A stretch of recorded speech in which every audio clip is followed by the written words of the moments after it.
धीरे बोलो, कोई सुन ना ले। ये बात हम सबके कानों में पड़ी होगी और हमारे मुंह से भी निकली होगी, लेकिन सोचने की बात यह है कि ये वाक्य कब कब हमारे मुंह से निकलता है और कब कब हमारे कानों में पड़ता है, क्योंकि ऐसे कम ही गुप्त राज होते हैं जो हम दूसरों के कानों में पड़ने नहीं देना चाहते। अक्सर परिवार में अशांति का कारण हम स्वयं ही होते हैं। हम इस बात को देख पाए या भले ना देख पाए, पर ये असल सत्य है, क्योंकि जाने अनजाने मूर्खतावश हम खुद ही अपनी वो बातें दूसरों को बता देते हैं जो हमें कभी नहीं बतानी चाहिए, और वही बातें जो जाने अनजाने में हमने किसी दूसरे के सामने बता दी थी, वही हमारे दुख का कारण बन जाता है, वही हमारे झगड़े का कारण बन जाता है। और फिर बाद में हमें पछतावा होता है कि मुझे ये बात किसी को बतानी नहीं चाहिए थी, मेरी ही गलती हुई कि मैंने जाने अनजाने में ये बात सभी को बता दी। इसीलिए आज की ये जो बौद्ध कहानी मैं आपको सुनाने वाला हूँ, उसे सुनने के बाद आपको 7 ऐसी बातें पता चलेगी जो आपको कभी किसी को नहीं बतानी। ये जो 7 बातें हैं जो आपको किसी को नहीं बतानी, क्यों नहीं बतानी, इसके पीछे का तर्क भी मैं आपको दूंगा। और इन 7 बातों के अलावा अगर आपको लगता है कि कोई बात ऐसी है जो मुझसे छूट गई या मैं नहीं बता पाया, तो कमेंट सेक्शन में जरूर बताना। तो चलिए कहानी शुरू करते हैं। एक समय की बात है, एक नगर में रामू नाम का एक युवक रहता था। वो युवक बहुत गरीब था, कुछ पैसा नहीं था उसके पास। 2 वक्त की दाल रोटी भी बड़ी मुश्किल से उसको नसीब होती थी।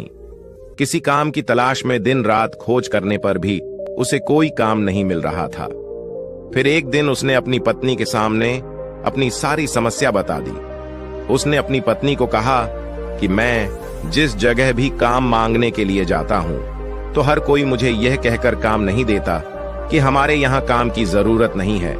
मैं काम की तलाश कर करके थक चुका हूं। मुझे समझ नहीं आता कि मैं तुम लोगों का पेट कैसे भरूंगा, अपने बच्चों को कैसे पालूंगा, और ये चिंता मुझे दिन रात खाए जा रही है। ये सुनकर उसकी पत्नी ने कुछ सोचकर कहा कि तुम एक आदमी के पास सिर्फ एक बार ही काम मांगने के लिए जाते हो, और जब वो काम नहीं देता तो तुम दोबारा उसके पास जाते तक नहीं हो। अगर तुम्हें उनसे काम लेना है तो तुम्हें हमदर्दी जतानी होगी, तुम्हें उनसे हमदर्दी हासिल करनी होगी, अपनी गरीबी दिखानी होगी, ताकि वो लोग तुम्हारी मजबूरी समझकर तुम्हें काम पर रख ले। इसलिए शर्म मत करो, उन्हें अपनी मजबूरी बताओ, अपनी गरीबी बताओ, और इसी उपाय से तुम काम पा सकते हो। ये बात रामू की मस्तिष्क में बैठ गई और अगले दिन काम मांगने के लिए वो उसी सेठ के पास जा पहुंचा जहां पर वो पिछले दिन काम मांगने के लिए गया था। लेकिन इस बार उसने हाथ जोड़कर उस सेठ से प्रार्थना की, उससे विनती की कि वो बहुत गरीब है और उसे काम की बहुत आवश्यकता है। वो जो कुछ भी उसे देंगे वो उसमें संतुष्ट हो जाएगा, पर कृपया करके मुझे अपने यहाँ काम पर रख ले। उसकी ये हालत देखकर उस सेठ ने उसे अपने यहाँ काम पर रख लिया। वो रोज वहां पर काम पर जाने लगा। अंदर ही अंदर वो खुश तो था कि उसे काम तो मिला, लेकिन उसे वेतन दूसरे लोगों से कम मिलता था। वही काम जो दूसरे लोग कर रहे थे, उन्हें ज्यादा वेतन मिल रहा था और इसे कम वेतन मिल रहा था। जब इस बारे में उसने अपने सेठ से कहा, तो सेठ ने कहा कि देखो भाई, तुम्हें काम की जरूरत थी, मैंने तुम्हें काम दिया, मेरा धन्यवाद करने की बजाय तुम मुझसे शिकायत कर रहे हो। ये कैसी बलवंत साहत है। ये सुनकर रामू वहीं पर चुप हो गया। बात कहीं ना कहीं सत्य थी, सच थी। सेठ ने तो उसे उसकी मजबूरी के हिसाब से ही काम दिया था और इसीलिए वो उसे अपने अनुसार ही वेतन देता था। लेकिन धीरे धीरे उसने ये बात अपने सगे संबंधियों और अपने दोस्तों को भी बताना शुरू कर दी कि उसका सेठ कैसा आदमी है और उसे कितना वेतन देता है। समय बीतता रहा और रामू पूरी लगन के साथ अपना काम करता रहा, लेकिन अब परिस्थितियां बदलने लगी थीं। सेठ अब रामू से दूसरे लोगों से ज्यादा काम लेता था और उनसे कम वेतन उसे देता था। ये बात रामू के मन को बहुत खलती थी। वो दूसरों से ज्यादा मेहनत कर रहा है और उनसे कम वेतन पा रहा है। इससे उसके आत्मसम्मान को बहुत गहरी चोट पहुंची। अब धीरे धीरे उसका मन अपने काम से हटने लगा। उसका मन काम में लगता ही नहीं था। जाहिर सी बात है कि ऐसी जगह किसका मन लगेगा। जहां आदमी को अपने आत्मसम्मान के साथ समझौता करना पड़े। इसीलिए जल्द ही उसने अपना काम छोड़ दिया और वो घर पर आकर खाली बैठ गया। अब उसके पास घर का खर्चा चलाने के लिए भी पैसे नहीं बचे थे। इसीलिए उसने अपने सगे संबंधियों और अपने दोस्तों से सहायता मांगने शुरू की। लेकिन उसके दोस्त उसके सामने तो उसे दया का पात्र समझते थे, उसे दिलासा देते थे, लेकिन पीछे से उसका मजाक उड़ाते थे। वो कहते कि कितना बेवकूफ है, सेठ ने इतना काम लिया और बेचारे को पैसे भी नहीं दिए। अरे हम इसको पैसे दे दे तो ये कल हमारा भी पैसा नहीं वापस कर पाएगा। इसकी ऐसी हालत है, काम तो इसके पास कुछ है नहीं, पैसा कहां से लाकर देगा। और इसी वजह से रामू की हालत दिन पे दिन खराब होती जा रही थी। अब वो दिन रात तनाव में रहने लगा था। वही दोस्त, वही सगी संबंधी जो उसके अपने होने का दिखावा करते थे, वो उसे दया का पात्र समझ रहे थे। उन्हें उसके ऊपर तरस आ रहा था। सब लोग आकर उसे ज्ञान तो बहुत देते थे, लेकिन कोई सहायता नहीं करता था। और अक्सर ऐसा ही होता है, ज्ञान देने वाले तो बहुत मिल जाते हैं, लेकिन मदद करने वाले, उंगली पकड़कर, हाथ पकड़कर आगे चलाने वाले कितने लोग मिलते हैं। फिर एक दिन उसे पता चला कि पड़ोस वाली गांव में एक बौद्ध भिक्षु आया हुआ है जो बहुत ही ज्ञानी है। रामू इतना तनाव में था कि उसे कोई रास्ता नजर ही नहीं आ रहा था। इसीलिए जाने अनजाने वो उस बौद्ध भिक्षु के पास पहुंच जाता है। वहां पहुंचकर वो सीधे उनके पैरों में गिरकर रोने लग जाता है। वो रोते रोते उन्हें अपनी सारी परिस्थिति बताता है। उसे बताता है कि किस तरह उसके सेठ ने उसका फायदा उठाया और उसके सगे संबंधी उसके साथ कैसा व्यवहार रखते हैं। सारी बातें सुनकर बौद्ध भिक्षु ने उसे चुप कराते हुए कहा कि भंते, ये सारी समस्याएं तुम्हारी बुद्धिहीनता, तुम्हारी मूर्खता के कारण उत्पन्न हुई है। अगर तुम्हारे अंदर विवेक होता तो इनमें से एक भी समस्या तुम्हारा चित्त को दुखी नहीं कर सकता था। लेकिन तुमने अपने अविवेक के कारण, अपनी मूर्खता के कारण खुद ही अपने रास्ते में कांटे बिछा दिए।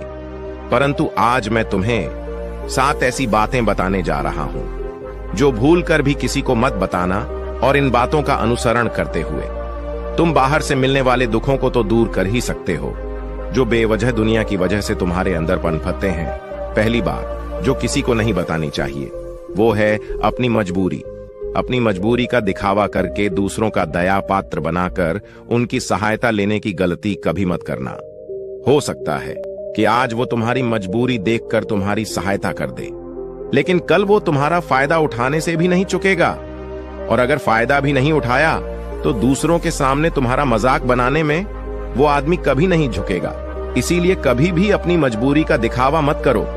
अगर घर में 2 रोटी है, सूखी रोटी है, तो वहीं खाकर सो जाओ, लेकिन दूसरों को इसके बारे में भनक तक नहीं लगनी चाहिए। जरा आप खुद सोचो, मजबूरी बताने का क्या प्रयोजन होता है एक इंसान का? या तो वो दूसरों से सहानुभूति हासिल करना चाहता है या उनसे कोई आर्थिक मदद चाहता है। लेकिन अगर दोनों ही परिस्थितियां आप देखें तो दूसरा आदमी आपका फायदा उठाने से नहीं चुकेगा। और अगर वो फायदा नहीं भी उठाएगा तो अपनी नजर में तो वो आपको मूर्ख ही समझेगा, बेवकूफ समझेगा और दूसरों के सामने आपका मजाक तो जरूर बनाएगा। इसीलिए अपनी मजबूरी के बारे में कभी किसी को मत बताना। दूसरी बात जो किसी को भी नहीं बतानी चाहिए वो है अपनी अतीत की गलतियां और भविष्य की रणनीतियां। जरा सोचो कि अगर हम अपने अतीत की गलतियां किसी दूसरे को बताते हैं तो उसका क्या प्रभाव होगा? वो गलतियां ठीक तो नहीं की जा सकती, जाहिर है, तो उन्हें बताने का क्या प्रयोजन रह जाता है? आप अपने अंधेरे पक्ष को खुद दुनिया के सामने बता रहे हो, खुद अपनी गलतियां दूसरों के सामने बता रहे हो। इससे उस आदमी की नजर में आपका एक चरित्र घटित हो जाएगा और वो भविष्य में हमेशा आपको उसी नजरिए से देखेगा। इसीलिए किसी भी आदमी की नजर में अपना चरित्र गठित मत होने दो।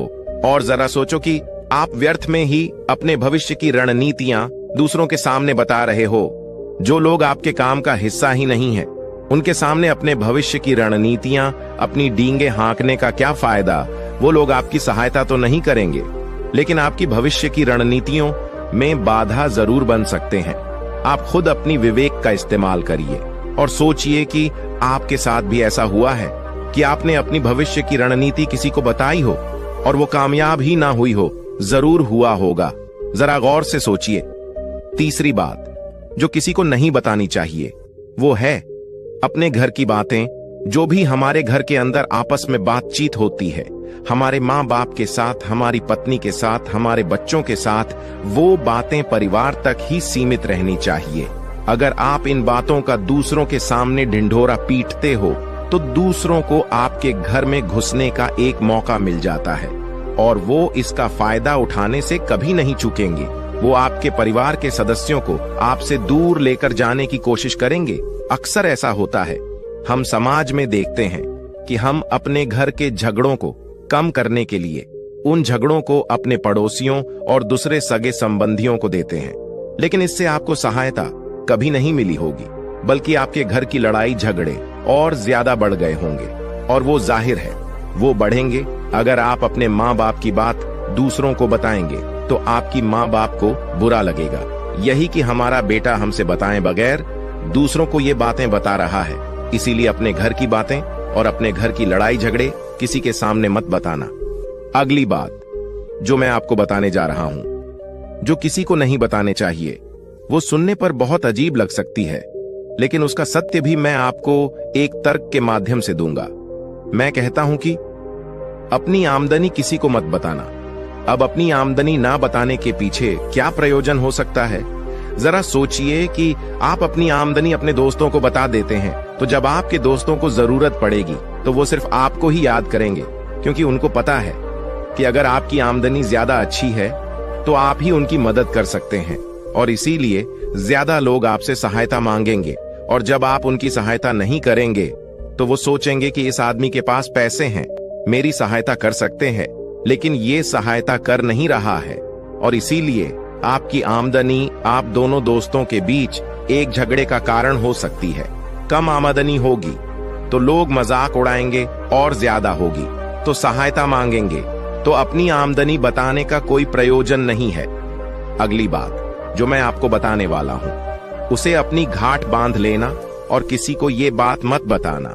अपनी कमजोरी और अपनी ताकत अक्सर इंसान को पता नहीं होता है कि उसकी कमजोरी या उसकी ताकत क्या है, लेकिन अगर आपको अपनी कमजोरी और अपनी ताकत पता है तो पहली बात तो आप बहुत ही बुद्धिमान आदमी हैं, और दूसरी बात कि आपको ये बातें किसी से साझा नहीं करनी है, क्योंकि अगर आपकी कमजोरियां दूसरों को पता चल गई तो वो आपकी कमजोरियों का फायदा उठाएंगे, और अगर आपकी ताकत पता चल गई तो वही ताकत आपकी कमजोरी बन जाएगी, क्योंकि वो ताकत दूसरे आदमी को पता है और वो ताकत की खाट भी ढूंढ ही लेगा। अपनी कमजोरी और अपनी ताकत अपनी पत्नी या अपने पति को भी नहीं बतानी चाहिए, क्योंकि इसके बाद आपको घर में उनसे हमेशा दबके रहना पड़ेगा। अगली बात जो किसी को नहीं बतानी चाहिए वो है अपने मित्र और अपने शत्रु। आप अपने मित्रों के बारे में अगर दूसरे लोगों को बताएंगे तो वो आपके मित्रों के साथ अपनी घनिष्ठता बनाकर आपको धोखा दिलवा सकते हैं, आपके गहरे मित्रों को आपसे दूर करने का प्रयास कर सकते हैं। अक्सर आम आदमी ऐसा नहीं करता, लेकिन आपके दुश्मन ऐसा करने की कोशिश कर सकते हैं। और दूसरी तरफ आपके शत्रु का भी किसी को नहीं पता लगना चाहिए, क्योंकि आज जो आपका मित्र है अगर कल वो आपका दुश्मन हो गया तो वो आपके दुश्मन के साथ ही मिलकर आपको परास्त कर सकता है, आपको धोखा दे सकता है। इसीलिए अपने सबसे अच्छे दोस्तों को भी अपने दुश्मन के बारे में कभी मत बताना। अगली और आखिरी बात कहना चाहता हूं कि जब तुम दान करते हो तो दान के बारे में भी किसी को मत बताना, नहीं तो दान करना व्यर्थ हो जाता है, बेकार हो जाता है। जब आप अपने दान का ढिंढोरा पीटते हो तो आप ये बता रहे हो कि मैं कितना बड़ा दानी पुरुष हूं, और ये आपके अंदर एक अहंकार निर्मित करेगा। इसीलिए दान गुप्त रूप से किया जाए उतना ही अच्छा होता है, उतना ही फलदायी होता है। जब आपका बायां हाथ दान कर रहा हो तो दाएं हाथ को भी ना पता चले कि बायां हाथ दान कर रहा है। ये 7 बातें जो बौद्ध भिक्षु ने रामू को बताई, इनमें संसार के सभी सिद्धांत छिपे हुए हैं। इन बातों का अनुसरण करते हुए आप अपने घर में सुख शांति बना सकते हैं और घर के झगड़े हमेशा के लिए दूर कर सकते हैं। आप इन बातों के बारे में अपने विवेक से भी सोचेंगे तो आपको ये बातें सच मालूम पड़ेंगे। और हमारा कहानी सुनाने का मकसद यही है कि आपका विवेक जागृत हो। आप खुद उन बातों के बारे में सोचें जो हम आपको बता रहे हैं, और अगर हम गलत हैं तो आप कमेंट सेक्शन में वो बात जरूर बताएं जिस पर हम गलत हैं, और इनके अलावा भी अगर आप कुछ जानते हैं तो उन बातों को भी कमेंट सेक्शन में जरूर डालें। दोस्तों, मुझे उम्मीद है इस वीडियो से आपको बहुत कुछ सीखने को मिला होगा। अगर आप नए हो तो हमसे जुड़ने के लिए इस चैनल को सब्सक्राइब करना मत भूलिएगा।